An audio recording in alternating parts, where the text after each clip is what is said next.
Good evening, everybody. Thank you so much for joining me again. I hope you can hear me and see me. No F1, of course, this weekend, but still plenty going on. There was the Goodwood Revival, which looked like an epic weekend. I didn't get to go this time around, but the weather was great on the most part anyway, and I saw a lot of people having a lot of fun. If you went, I hope you had a great time.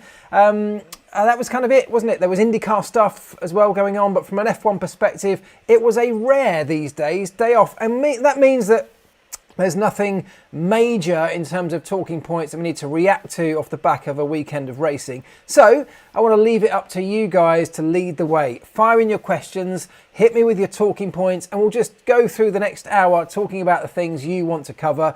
I hope you enjoyed Wheeler Dealers. If you've just watched it in the UK, it's literally just finished. The episode of the Fiat 20 valve Coupe Turbo, which I thought was a really good one. I loved it. I know I'm a little bit biased, but I loved it. So let's see what you're all saying. Hi from South Africa, Atherton Russell, hello. Southwest Ohio, Brian Granger, hello to you too. Loving Wheeler Dealers, thank you very much. Yeah, thank you guys. Lots of you loving the new Wheeler Dealers series, and I really appreciate that. We can talk about that later on if you like, but let's cover some F1 stuff. I thought we'd start it off, as the title suggests, by talking about Sochi, because that of course is coming up next week.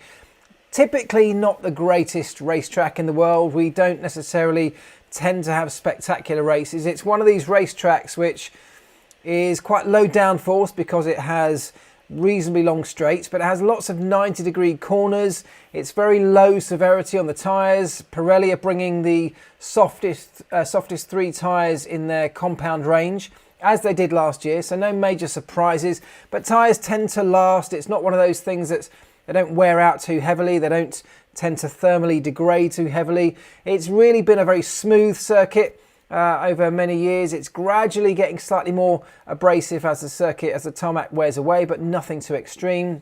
It's a kind of rear limited track because it's all about traction and braking out of all of those 90-degree corners. So who do we think it's going to favour? And the reason that I popped into the description there, that I think potentially Valtteri Bottas, traditionally is a very strong driver around this circuit. Mercedes traditionally very strong too, but this is the first time really that we've had a Red Bull that's on par in terms of performance. And let's not even discount McLaren, who at certain racetracks this year have been right up there with the rest of them.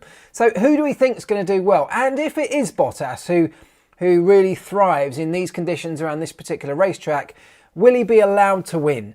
Are the team going to give him that opportunity? And if they're not, if they're going to ask him to move over and let Lewis Hamilton through, should that situation arise, will he listen?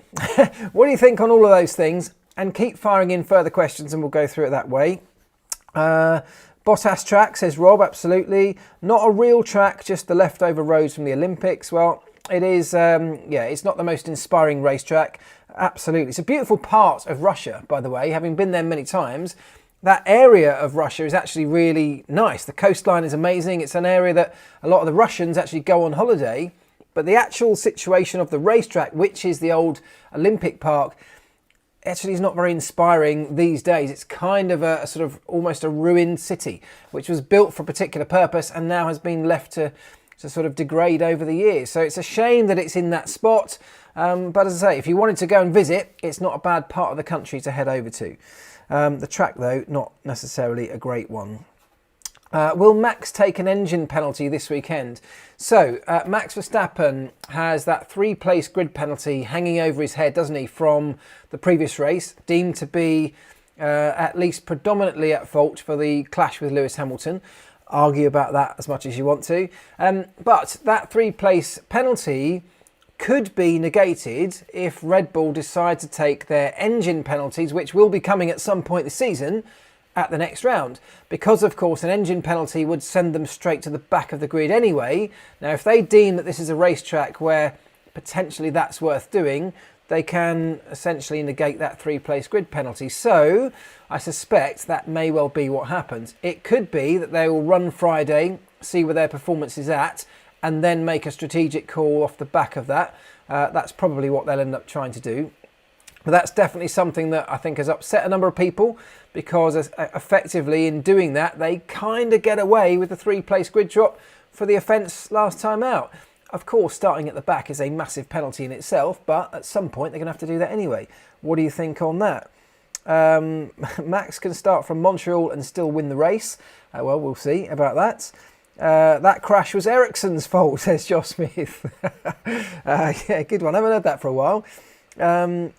Does Lewis have to take an engine? Not as far as I'm aware for this weekend at least. They seem to be all good on that front as far as I know. Ben Williams says, Mark, why don't newly built tracks have elevation change? Driver and fans love it, as this and last year has proven. Yeah, I agree. And actually, it's not that they don't. You know, some definitely do. I mean, Portimao, it's not a new track, but it's a relatively newish track, and it has incredible elevation change, of course. Zandvoort, which was a new track. Now, you can't just suddenly build a massive hill where there wasn't one, particularly on a coastline. There were lots of local restrictions about that, but they've done it in a different way, haven't they, by introducing those heavily banked corners. And I thought that side of what they did at Zandvoort was brilliant. So I agree with you. Different types of topography for new racetracks is definitely a nice addition. Elevation change is great. Coming over blind crests, like we have at Portimao, adds something. The banked corners, I thought, adds something. A corner where there are multiple ways around it, you know, not just one very clear and obvious line. When there's multiple apexes or multiple lines through the corner, or through a series of corners, it gives options to the drivers, and that therefore potentially creates overtaking opportunities. So I'd love to see more of that happen. I think some of these recent tracks, like Zandvoort, although Zandvoort not wide enough for modern Formula One, there are lots of things wrong with it. There are definitely some things that modern racetracks and future racetracks could definitely learn from it, and I think they will. Okay, Rohit Chihetri, sorry, apologies if I pronounced that wrong, but says, are you disappointed in Perez? Am I disappointed in Perez? Not necessarily. I think Sergio will be disappointed in himself, because not necessarily because of his lack of performance. I think if you look across the board, drivers that move teams have taken some time to and struggle to some extent to get used to different cars, and it sort of highlights the nuances of certain cars and the differences between them around the grid. We know historically the Red Bull definitely has nuances. It definitely has characteristics that might stand it apart from some of the others. How many drivers have struggled to fit into that second seat? Perez, though, has shown some brilliant performances in that car. His problem is they haven't been consistent enough, and he's made too many mistakes. They haven't all been his fault.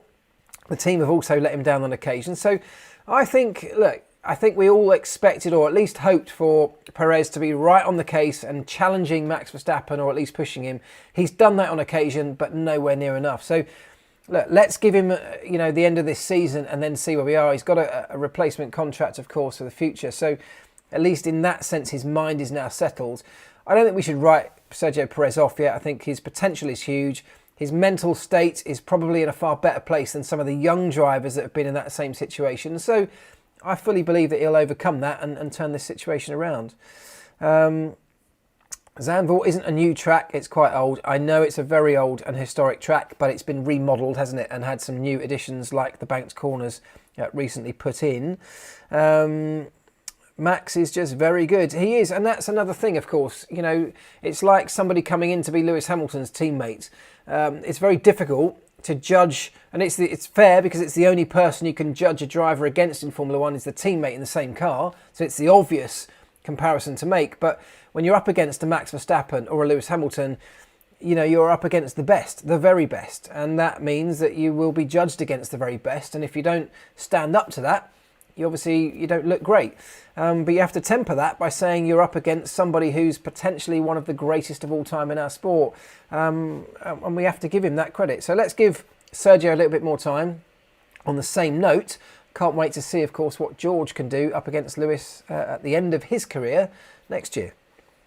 Hit the like button. Thank you to those people saying that. I'd appreciate that. That'd be great. It's Daniel on the rise now. Daniel had a great weekend, didn't he, last time out? I mean, that will have done him the world of good. It's done a world of good to the entire team. I've spoken to a number of former colleagues this week, and you wouldn't believe the boost that it has given everybody in that McLaren organisation. I touched on this last week, but lots of those people in that team have never experienced the thrill of standing under that podium. Certainly not with a 1-2. And so the transformation that's put through people, hundreds of people, has been massive, and it'll be the same for Daniel Ricciardo. What's your favourite track, past, present or future? Well, very difficult to give my favourite future track because I don't know what they're going to be. Favourite tracks though, I mean, I love the Brands Hatch Grand Prix circuit. It was my local track when I was a kid, but it's also just a great circuit. Old school, disappears off through the trees, brilliant racetrack. I mean, no good as it stands for modern Formula One cars, but that's actually the same for many old school great tracks. And that's really a symptom of the modern Formula One cars. Not necessarily that the track's no good, it's that the cars have outgrown some of these brilliant racetracks. So we are now looking for new ones. Of the latest ones, I mean, I love Portimao. I know it's not, as I said, not a brand new track. I love that circuit though. I've been fortunate enough to drive it. It's an amazing racetrack. I think it produces some great racing too.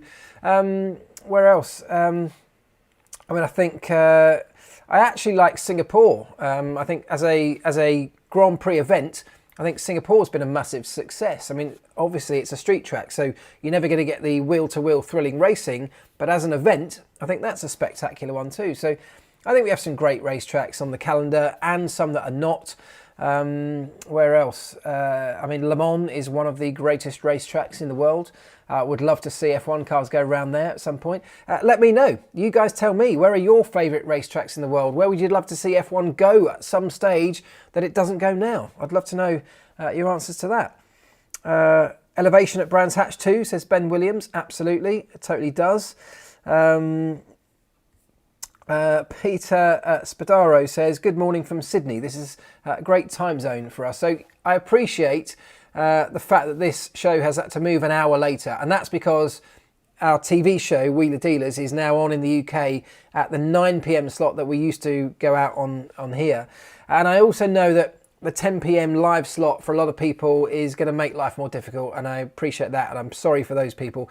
But also for some people, like Peter in Sydney there, this obviously works really well. And it will do for a lot of other people. So there's no way to please everybody. Obviously, if you can't watch it live, I'd love it if you went back and watched it later. Feel free to share it around and tell your friends who aren't joining us tonight. But the 10 p.m. slot is where we're going to have to be at least over the next 6 or 7 weeks whilst my show is going out on TV, because I can't really ask you all to watch Wheeler Dealers and yet ask you to join me here at exactly the same time. So that's the reason. What's happened to Mercedes flexi front wings? Okay, good point. The answer is nothing's happened to Mercedes flexi front wings, and it's not just Mercedes, let's make that point. A lot of the teams up and down the grid have flexible front wings. Mercedes is the one that's been a talking point recently because in retaliation to them criticising Red Bull's flexi rear wing, Red Bull threw the ball back to them and said, well, how about your flexi front wing, where very clearly on some of the camera shots you can see it deform under load. It happens to most of the teams, and the answer to that is that it's been kind of hushed up and swept away. My feeling is if we were going to deal with the rear wing, we should probably be addressing the front wing. My overriding feel is we should have probably just left the whole lot alone. As long as they're safe, as long as they pass the tests that we have and had in place, allow the teams to get creative with the way that the load is shed off those wings at greater speed. I mean, it's brilliant technology. It's not massively expensive in the grand scheme of things. And as long as it's safe, for me, it was fine. But there you go. That's an ongoing discussion. It hasn't gone away, flexi front wings. I know Christian Horner is still very keen to have that addressed, but there have been a number of other things in recent weeks that have sort of pushed it down the priority list, I think, is the answer to that. I wish Sepang was back on the schedule, says Lotus98. Agree, Sepang, great circuit. Watkins Glen, says Christopher Kaiser. Now, I've never been to Watkins Glen, but I've heard a number of people suggest that as a circuit, together with Laguna Seca. and from what I've seen of those two tracks, which isn't a huge amount, I think it would also be great to see F1 go to some of those different places. Love that. F1 can't do Bathurst, says Brian Granger. Can't do Bathurst, or would love to see them do Bathurst. Not sure, but yes, that would be awesome, wouldn't it? Watkins Glen again. Road America, Christopher Kaiser. And Ruben Eltink says, my favourite is Interlagos.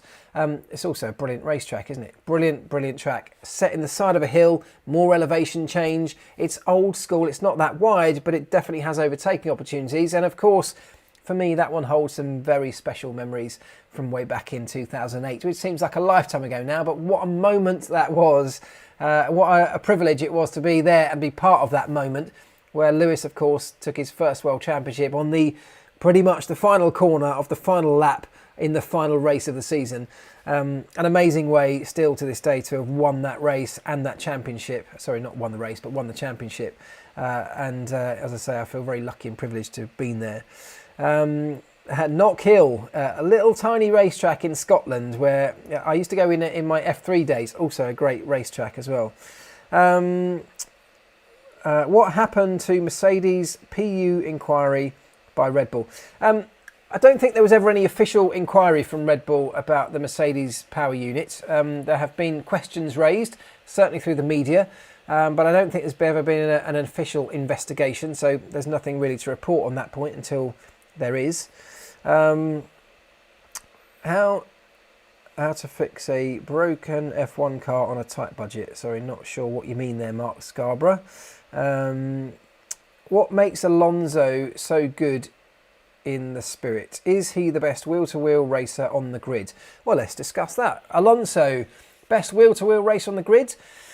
I don't know. He's very, very good. And what I love about Fernando Alonso is that, and we've seen this over the recent years when he's not had a championship winning car, and we saw some great stuff when he had a championship winning car, but when he hasn't, we've seen him battle away for, points in the 9th and 10th places position, but battle like it was for a world championship. Battle against cars that were clearly much faster and love it and enjoy that process and never, giving up at all until it was just over. That's what I love about Fernando. He's still got that grit and determination, and you can say all drivers, of course, should have that, and they should. But I think Fernando is kind of the epitome of that. He's like a bulldog that just will not let go of a bone when he's in a fight. And that is what makes great racing for us watching, isn't it? Alonso's racecraft is second to none. Yeah, I agree with that. Can damaged front wings be fixed? They can. If you're talking about... It depends on the damage. If you're talking about post-race, can a damaged front wing be fixed? Yeah, things can be fixed. The thing with the front wing is it's made up of many pieces. And so if a couple of the flaps or an end plate gets broken, you can get rid of that bit and you can bolt on a new piece and it's back to new. Of course, all those major components, the load-bearing components, get tested. They get stress tested, they get load tested, they get NDT'd, non-destructive testing, using things like ultrasound, UV testing as well for cracks. So they are thoroughly tested. Assuming they passed all those tests, you can bolt new components on to replace the broken bits, and that same front wing can race again. So if that's what you mean, yes, absolutely. I love the corkscrew at Laguna Seca, says Sandy Barnes. Yeah, I do as well.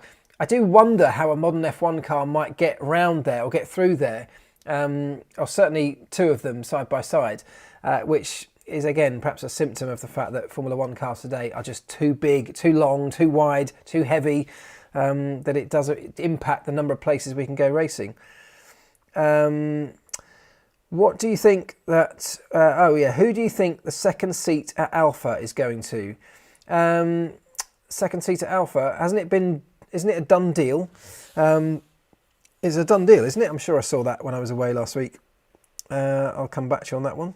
Or somebody else can confirm that. I'm sure it was. I've been slightly out of the loop this weekend because I had a complete weekend off, but let me know. What happened in Max's pit stop at Monza? I did cover this in last week's show. But I am now pretty convinced as to what happened. It's part of these new protocols. So apologies if you heard this last week, but if you weren't here last week, the new protocols cover the way that the pit stop traffic light system works and the automatic release system. So the mechanics now, instead of having the wheel gun tighten up the wheel nut and then automatically trigger the light that then releases the car when all four are done up, that now has to be done manually. And if it didn't, and I think what happened is somebody didn't press the right button at the right time, because it's now manual, they had to go back and reactivate the process again to trigger that light system, and that's what took the extra time. So if you want a deeper and fuller explanation on that, just go back and check out last week's show, because I think I covered it in a lot more detail. Are you going to see any races, Marc, at tracks soon with vlogs? I have no plans at the moment this year to go to any Grand Prix, which is a real shame. I didn't go last year, and it was, I've been going to racetracks, been going to F1 races every single year for the last 20 years, and I haven't been through a season without going to one until last year. Obviously, COVID hit that massively, but I have no plans to now because I'm fully invested in and ingrained in this, or integrated in this Wheeler Dealers project, which runs right through to next May. So at the moment I have no plans, but you never know. If the opportunity comes up, I'd love to get back, if for no other reason than, half of my friendship group are all in that paddock, and whilst they're off travelling the world right now, it means that they're not at home, and whilst I am at home, I don't get to see them. So yeah, I'm desperate to get back to a race at some point. It will happen. In terms of the vlogs, for the very same reason, at the moment I'm just so flat out filming Wheeler Dealers, and we're now on to the new season of Wheeler Dealers Dream Car. But I will get back to doing vlogs, and I promise you that's going to happen. For those of you who liked that side of my YouTube channel, it isn't going away. It is definitely going to happen. I'm just still figuring out how it can happen. It's going to happen at a less intense pace, because I certainly can't be doing them every day like I was a while ago. But I will get back to it. I'm still figuring it all out. It's just going to have to be patient. It's taking some time. But I promise you that is something that I love doing myself. I know many of you enjoyed them too. It will be back. Volkswagen Red Bull collaboration. Any thoughts, says Alan Carter. So yes, again, I think I might have touched on this last week. There's a lot of talk that this whole collaboration in terms of power units between VW, or the Volkswagen Audi group, and Red Bull is all interlinked to the Alex Albon seat at Williams, in that potentially they may have signed a sort of pre-contract or an agreement that Williams will become a customer of a Red Bull VW powertrain as and when that next generation gets up and running from 2025. It would make perfect sense, wouldn't it? Red Bull are taking over the reins of the Honda power unit, but they've also set up their own company, Red Bull Powertrains, which will be developing the next generation of power unit. They are fully involved in the discussions with F1 about what that next power unit will look like, as are VW, or VW Volkswagen Audi Group. So they're all heavily involved at this stage, trying to get the regulations to somewhere that everybody's in agreement with, and then they can move forward. But it would make perfect sense.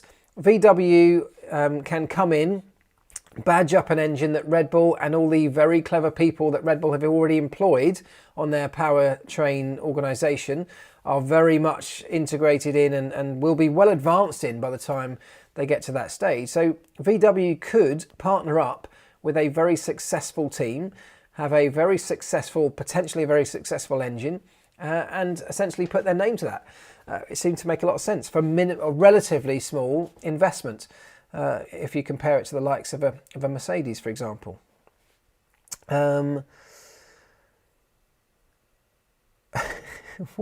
What happened to the blonde curly-haired guy from Wheeler Dealers? I think if you mean Ed China, he left about 6 years ago. That was some time ago. Yeah, he's off doing his own thing on YouTube now. You can find him there, Ed China. Right, where are we? How do you think fans at Spa should be treated after what happened this year? Again, we've covered this in some detail a couple of weeks ago as well. It would be great to see them get a refund, wouldn't it? I know that you can't help the weather, and people have to accept that that is always a risk. When you go to a sporting event that is outside and can be weather affected, it's a risk you take. you don't necessarily just get your money back because it rains and the event is cancelled as a result. But the way that F1 played that out with that sort of ridiculous 2 laps behind the safety car just to call it an event, so that they triggered all the clauses in all the contracts, so that everybody essentially had to pay F1, it ended up being the fans that were the biggest losers out of all that, and F1 essentially being some of the biggest winners. So I think the right thing to do would be to offer something in terms of compensation for that. And I'm sure they are looking at it. There have been a lot of noises coming out from drivers about this. Lewis has been quite vocal, so we may see something happen.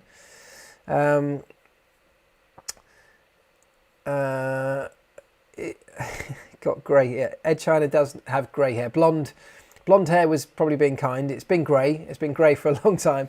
But yes, Ed China on YouTube. Check him out.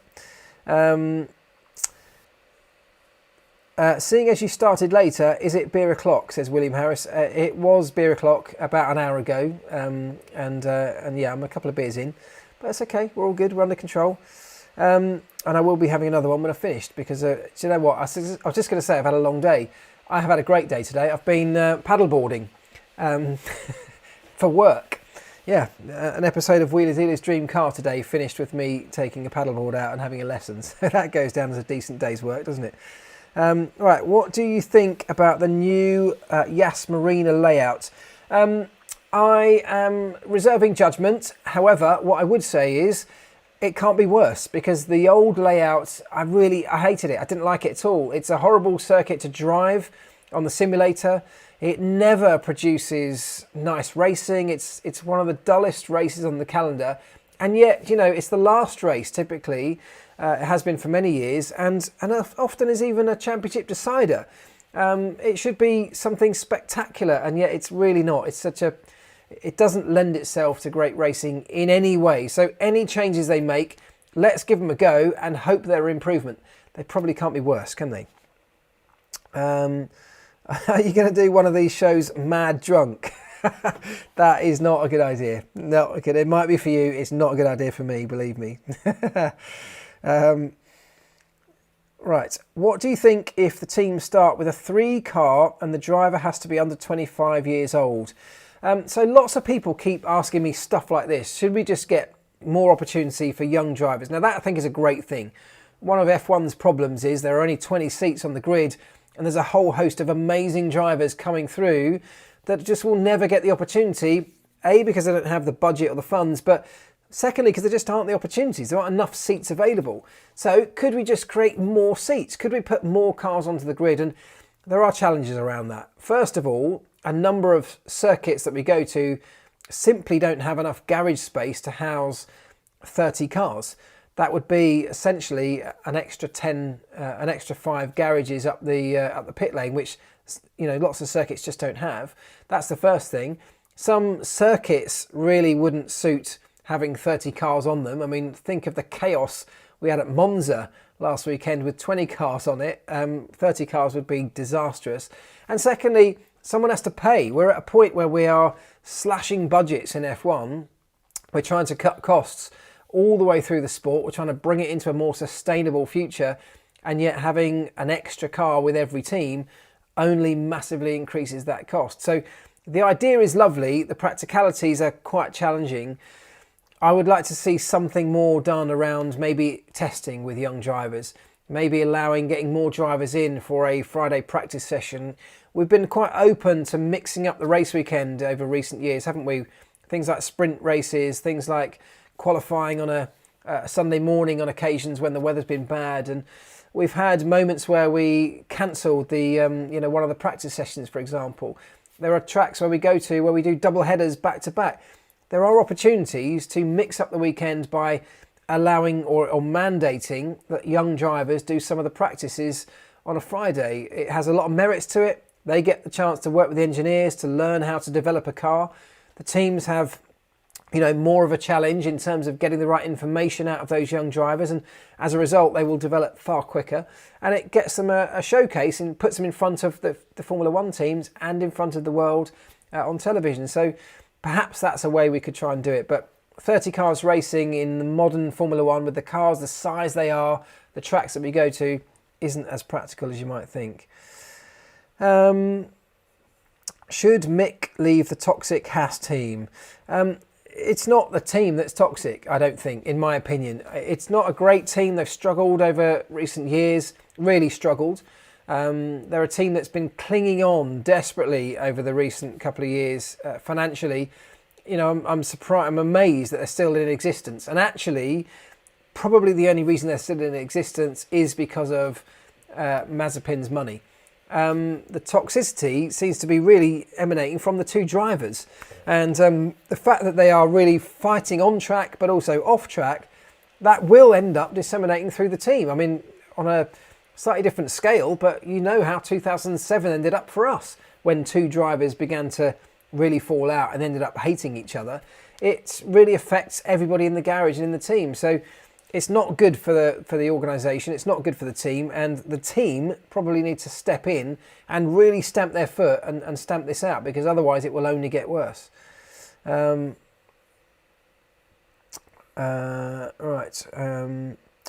Why can't women be competitive in an F1 car? Says The Wall.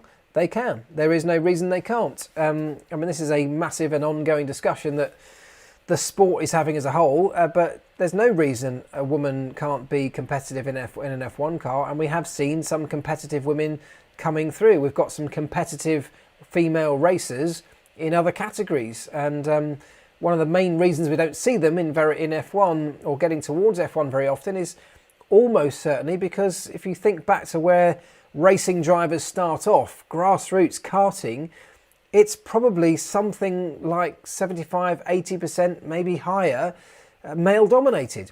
And so if a kart track is full of almost all boys, a young girl of 7, 8, 9, 10 years old is going to feel pretty out of place going to one of those racetracks. Obviously, not everybody feels like that, but it will lessen the numbers that even get into the sport in the beginning. And if you think about, of all of those kids who go karting, if 90% of them are boys and probably only 1% of them get to Formula One, if that, the chances of a female finding their way right to the very top are so slim when the numbers stack up the way they do. So, look, things are changing. W Series is part of that process. There's lots of work going on now in terms of, even with the Hamilton Commission, around wider inclusion in the sport. So there's lots of great work happening around motorsport in general to try and encourage people from, you know, ethnic backgrounds, minority backgrounds, different genders, different social backgrounds, different financial backgrounds, to give them an opportunity to shine in this sport.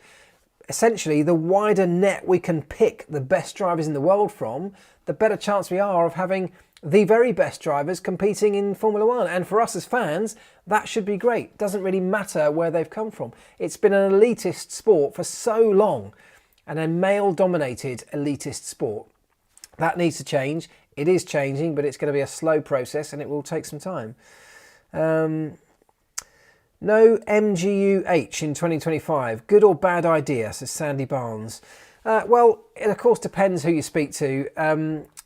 From a perspective of a new engine manufacturer, and, you know, let's take the likes of Red Bull powertrains, but particularly Volkswagen Audi Group, they don't want it because it's costly. To start developing that technology from scratch is a massive part of the budget for these engines. The existing teams, of course, well, they've already gone through a massive development path. They've got massive expertise. They already have, you know, years of development in that particular field, and it is something that can filter back into the road car side of things, that kind of technology. So they want to keep it. Anybody coming in, that becomes a potential barrier to entry simply because of the cost that it takes to try and catch up with the incumbents at that point. So there's a bit of a battleground going on around that. Whether it's a good or bad idea, I don't know. It's a brilliant technology that has place outside of F1. So from that perspective, it's good. But is it worth the massive cost? It also has an impact on the noise of the engines. Make no mistake, by taking away the MGUH, you are not going to get back to the noise that we all loved from the V8 or the V10 or the V12 era. We're never going to get back to that, but it will release a bit more of that sound, potentially. So it has some benefits, it has some negatives. It just depends which perspective you're coming at it from. From our perspective as fans, I mean, do we really care whether it has one or not? Do we actually just care about whether it improves the performance of the car? Is the racing going to be good? Are the teams going to be able to be competitive? Perhaps are the cars going to sound better? So those are the perspectives as a fan, but obviously the people that have to invest in this technology have a very different perspective on it. Yeah, sick anti-lag though, says George Alimo. Absolutely. I mean, it has a benefit. It's not just there for show. It has a real, genuine, real-world benefit, both on an F1 car and, as I said, also in the wider world. So it's not, you know, it's something that has value. It comes at a cost. The power unit needs to focus on technology or size, says John Norris. Yeah, I mean, I agree. I think potentially both. It can still do both. I'm not going to say that you have to pick one or the other. I think Formula One's very good at that. We need to move forward with the technology. I mean, I'd love to know your thoughts on this, actually. What would you go for if you had a blank canvas for 2025 and onwards in terms of power unit? And don't just go V8, V10, V12, because that isn't ever going to happen.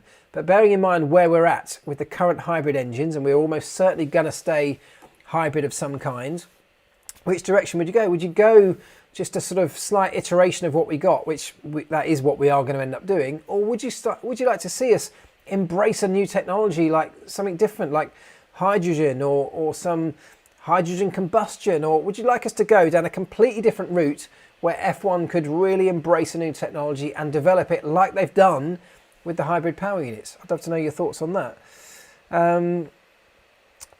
Thomas Pacheco says, I believe synthetic fuels are the way to go. And there's a huge amount of work going into synthetic, sustainable fuels. I'm sure you know that F1 currently has, I think it's 5% eco fuel in the mixture that we currently race with. That increases to 10% next year. So we're getting a higher content of eco fuel. And that there's a sort of roadmap for that to gradually increase up to the point where it becomes 100% sustainable at some point.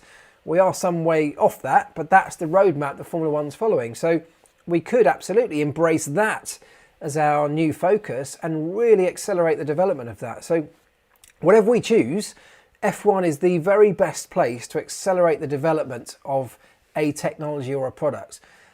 You look at the combustion engines now, the hybrid engines with a combustion unit, they're by far the most efficient. The combustion engine is by far the most efficient in the world. And that has only happened as a result of what F1 has had to do with the current rule set over the last 7, 8, 9 years. We could do that again with a new technology. So, you know, where would you go with it? Hydrogen V10, says Matt Black. Hydrogen, says Vettel Cleven. JCB are developing hydrogen engines, says Tom Blackett. Synthetic fuel, simple engines, maximum transfer in the real world. Piston engines aren't going to disappear overnight. George Alimo. Yeah, I mean, I agree with you.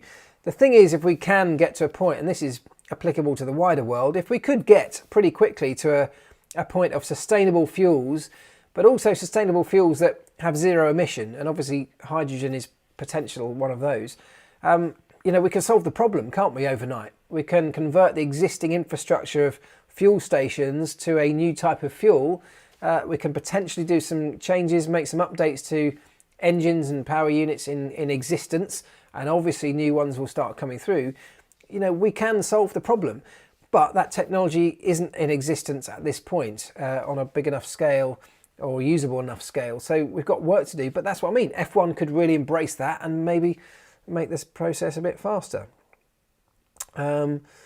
Chip fat is the future, says Ben Williams. Well, there are lots of new types of fuel, aren't there? And as you know, Paddy Lowe, you may have seen this, Paddy Lowe has set up a company working away on a sort of net carbon zero fuel, which, you know, I believe in Paddy. I think he has a brilliant mind. He's got some great people working with him.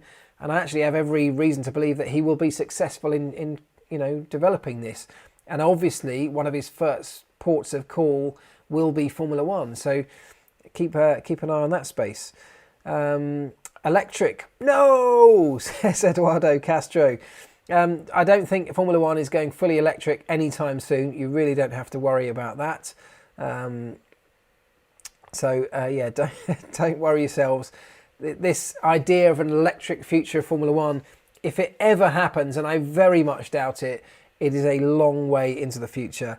I really can't see it personally. I don't think it's going to happen. How to solve the problem of the carbon footprint of the travelling involved?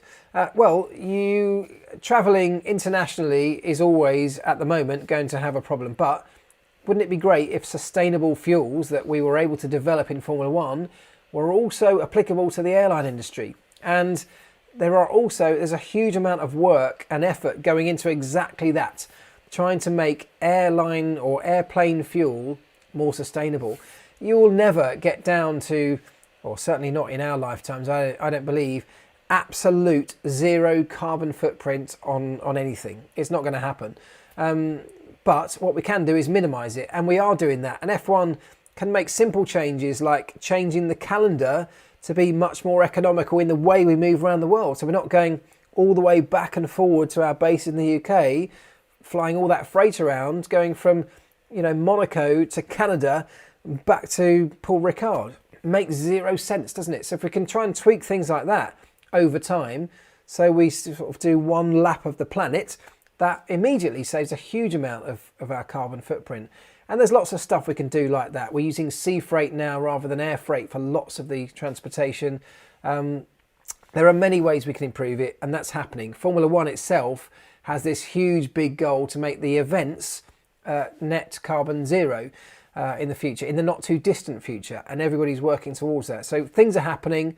It is, though, a slow process, of course. Must be combustion based. It's the DNA of F1, says Simon Lavin. I mean, yes, it's the DNA, but I don't think we should be held by that. I mean, you'd have also said that a V10 engine was the DNA of Formula One, because at some point it was. Things change over time, don't they? And we have to embrace change. We have to embrace the future. We might come up with something that could be equally brilliant. How many people said they'd stop watching Formula One if we put halos on the car because it wasn't in the DNA of F1? And yet, look, how many incidents now have we had where the halo has absolutely proven itself to be a lifesaver. We just have to accept that things change, and they are going to change many times into the future. And we need to try and make sure those changes go in a direction that's positive for the sport. And even if you don't like that change in the beginning, like the halo, I don't think there's many of us now that look at those cars and say, well, these cars are just, Formula One's not the same anymore because there's a halo. We ignore it. It's just part of the car. It's a way a Formula One car looks these days. Totally accepted. And clearly it's the right thing to have on an F1 car. So we have to be open enough to embrace change as it comes, but be there to help shape it in terms of the direction it goes through putting forward advice, putting forward ideas, chipping in where possible to give suggestions for those changes over time. 5-cylinder Mini V10, same sound, says Marc Scarborough. 5-cylinder equals a Mini V10, same sound. Yeah, it's about how high they rev, and that sound, you will never get that sound back, because we're talking about sustainability here and being efficient, energy efficient particularly. You know this, but the sound that came out of those screaming V8s and V10s is a whole lot of wasted energy we're now recovering or using to help, push the car forwards in terms of performance. We're unlikely to sort of just let that go and go back to where we were, unfortunately. Right, let's see. How long have we got left? Quarter of an hour. More testing for young drivers. Lets the young drivers do the sprint race.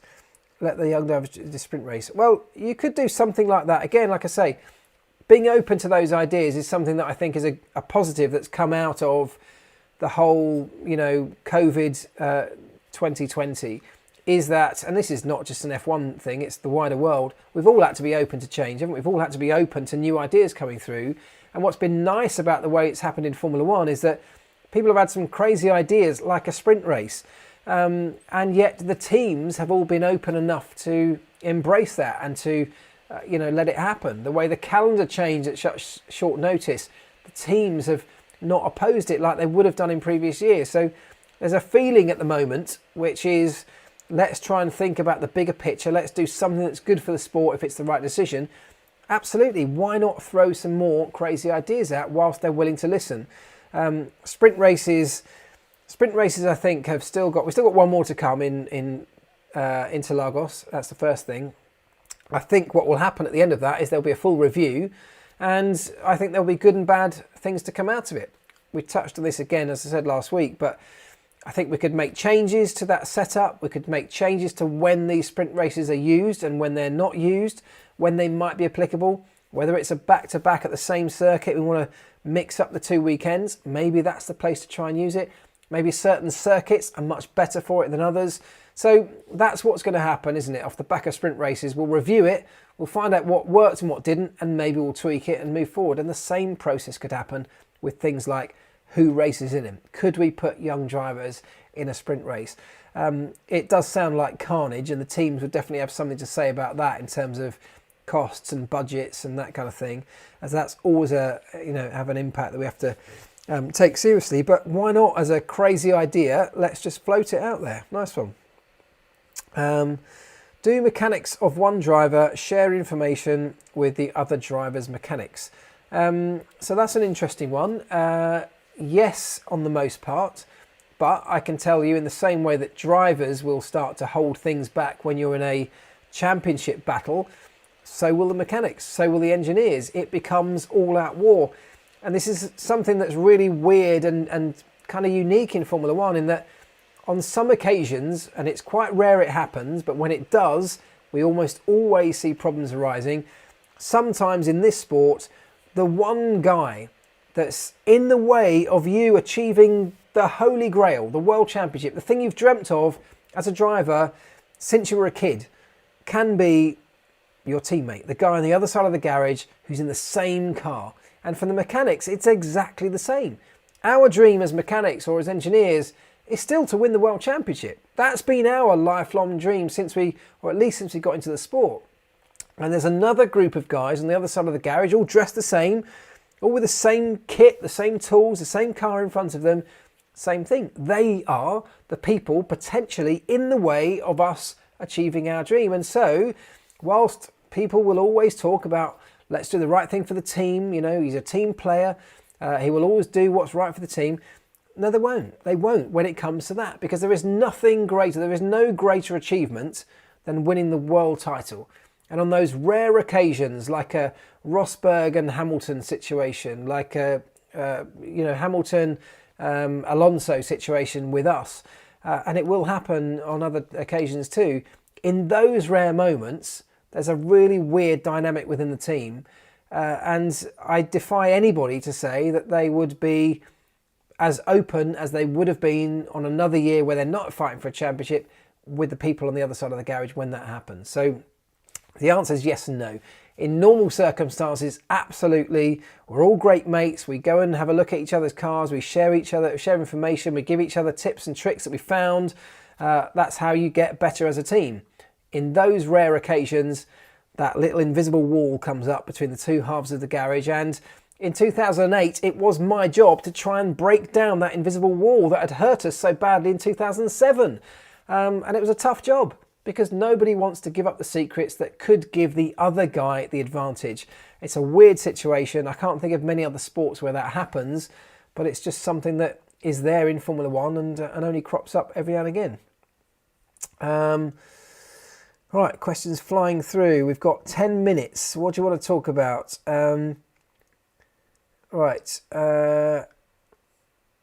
Do you see a connection between the introduction of the halo and an increasing number of incidents where it actually works and saves lives? Such incidents were incredibly rare before, weren't they? I don't see a link between the halo and... I don't see that link. I think you probably notice it more because on the near misses, it would have just been a near miss before. But a near miss now, oh look, the halos potentially saved someone's life. And look, I'm not saying that every one of those incidents that we've seen since the introduction of a halo would have saved a life. There's no way of knowing that. It may be that someone would have got a good whack but been okay. But of course, when the halo's there, it highlights the job that it's doing. So I think there's a big part of it like that.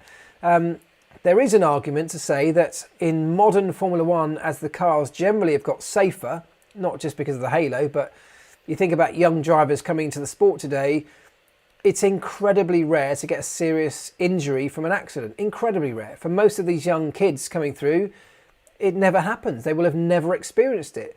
And therefore that must change the mentality when you go racing. Because if you take the extreme opposite of that, go way back to the 60s and the 70s, the drivers had to have so much more respect for each other, because if you get it wrong, if you take liberties, somebody could die. Literally, somebody could and would die. So your racing mentality changes. So the youngsters of today probably don't have that same level of respect for racing. And I'm not criticising anybody here. It's almost, at times you could say, it makes the racing better, because we get closer wheel-to-wheel action, we get more elbows out, you get a bit of rubbing and wheel bashing, and we all love that, don't we? So drivers have changed their mentality as the safety of the sport has increased. The problem, of course, is that the sport will never be 100% safe. So we have to always make sure drivers keep that little, level of respect within their mentality, because it can be very dangerous to completely lose it. Marc, thoughts on Grosjean's comments comparing F1 and IndyCar? I'm not sure. What did he say? If he's talking about, I'm sure I saw something where Grosjean talked about him being much happier, it being a happier environment. And if that's what you're talking about, then I can get it. I mean, I've never spent time in the IndyCar paddock, but I know how toxic the F1 paddock can be. And make no mistake, I love the F1 paddock, the F1 community. It's a brilliant place to be and to work, but they don't call it the Piranha Club for nothing, because it's a dog-eat-dog world. People will, stab you in the back when you're not looking. And I think, I've grown up with that, and I don't think it happens necessarily at mechanic and engineer level, but at driver level, at team principal level, at team level, and at sponsor and business level. Believe me, this happens all the time. So yeah, it's not the most friendly, welcoming environment to walk into, whereas it seems like IndyCar is a lot more like that, a bit more family friendly, a bit more welcoming, whereas all the drivers kind of come and put their arm around him and have said hello and welcomed him into the fray. The F1 drivers and the F1 community are much more standoffish and much less community driven in my experience. So I can totally get where he's coming from, if that's what you're referring to. How hard was it to be an F1 mechanic or train to be an F1 mechanic? It was hard in that it's an incredibly tough job in terms of, the amount of travel, the amount of hours, the amount of pressure. And I'm not complaining in any way, because I loved every second of it. It's really tough for the guys today in different ways. They don't do the hours that we did, because now there are things like curfews and summer breaks that we never had. When I was testing, we would test literally all night. We'd be working in the garage all night. Today you can't do that because there are rules preventing it, which is great. But in the modern era, so particularly in the post-COVID or in the COVID times, the teams are having a really tough time because the travel is become greater. They're having to do more races. There's a lot of back-to-backs. They're having to go out to these races earlier to go through the COVID testing protocols. Some of the races they're having to stay out rather than come home because of the travel restrictions. There are some bizarre travel restrictions potentially for the end of this season. It's changed actually with the way that the UK have changed their travel laws and testing protocols coming back in. But the way that some countries were on this red and amber green list would have meant that the teams would have had to stay out for over a month at the end of this season to be able to go to the countries on the list without coming home and suffer the consequences of quarantine. That takes a real toll on people, not just physically, but mentally, and on the toll on the mental health of them, but also their families, their wives, their husbands, their kids. There's a huge impact to that. And having done that now for 2 years, also not being able to go out and socialise at the races, and you might think this is all trivial, but it's not. When you're away from home for that amount of time, The only thing that really offsets that is being able to go and have some fun when you're there, to go out and explore the city and enjoy some nice meals out or a few drinks with your mates. Well, you haven't been able to do that over recent times because you've been confined to hotels, or local laws have prevented you going out onto the streets. And that really has had a real impact on a lot of people up and down the paddock. I've spoken to a lot of them. A lot of them are suffering. And I think F1 as a community, as a whole, is suffering quite considerably, and will do, particularly by the time we get to the end of this season. And it's not to be overlooked. I hope F1 addresses it. This idea of triple headers was something that I know everybody hoped wouldn't become a precedent, and yet we're back into it already, and we're doing it again, and potentially it will happen more as the calendar increases to an even greater level in the future. It's tough. It's a tough job. As I said, I'm not complaining at all because I loved it all. I don't think many people complain, which is why you don't hear a lot about it. They just get on with it. But having spoken to people, as I do behind the scenes, I know it's tough. I know it's really hard. Right, we're almost there, aren't we? A couple of minutes to go. Did you watch the Netflix doco on Schumacher? I did. You may have seen an Instagram post I put on that the other day. I watched it. It brought me to tears. I'm not ashamed to admit that at all. What was really interesting for me was seeing those championships that I was involved with, particularly the 2000 championship, from his perspective and from his family's perspective. That was a championship in 2000 that I know I was working with Micka. We lost out in that year, so it was heartbreaking for us. But for him, I saw a different side of it. I was really happy for him, having watched the documentary, that he won it, because it meant so much to him and to his team and to all of those Ferrari fans. You could see the emotion behind that win. And of course it would have been the same for us. But I think in that particular point in his career, having gone to Ferrari, having struggled to deliver the championship, it happened in that year and it meant so much. So that was really interesting. Really interesting to see the perspective of a lot of moments in that history that I'd been there or part of. That was nice. There was no new information, or not necessarily any new information. I know a lot of people have been disappointed at having not learnt anything new about Michael's condition physically, his condition, about his current life. But look, we have to respect that that's the family's privacy. It's up to them and what they choose to share, and none of us have a right to know anything more than they want us to know. So some people I've spoken to are really disappointed with it. I wasn't. I thought, as a documentary about his career, I thought it was really good. It was fascinating, and as I said, showed some really interesting sides to it. I mean, what do you think? Quickly, yeah. Steve on YouTube, yes, I enjoyed it. Scuffed Andy says, I won't be watching anything on Schumacher.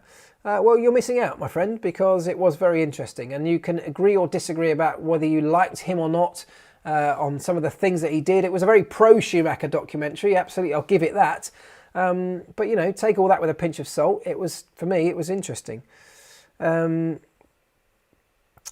Williams says, Micka, I love Micka. I mean, he's a legend, isn't he? I love Micka too. I was never a Micka fan when he was racing, but now realise after the Netflix doc that Micka Häkkinen is a fantastic human being. He really is. A genuine, really nice bloke, Micka. I had a lot of fun. He was my introduction to the sport. First driver I worked with, and he was brilliant. Why did Micka quit F1? Well, he'd done it for a long time. He'd won 2 championships, and he needed some time with his family. That was probably the biggest reason. He didn't have the motivation to keep going at the level he needed to sacrifice stuff with his family and his home life to chase another championship, having won 2. And probably in the similar way to Nico Rosberg, after his championship, his priorities changed, and he lost the motivation to dedicate his life to F1. Right, guys, we're pretty much there. It's 10 o'clock, isn't it? So, look, thank you. I'm going to have to leave it there because it is 10 o'clock. But look, thank you so much for joining. I know it's a non-F1 week, so I really appreciate it for those who've joined us live. If you haven't joined us live, you're welcome to watch these things anytime. Of course, they're there forever on YouTube. Do share it around. Do tell your mates. Give us a little like. Just do it now before you go. That'd be great. And I'll see you all next week after the Russian Grand Prix. Have fun, everybody. Have a good one. Ta-da.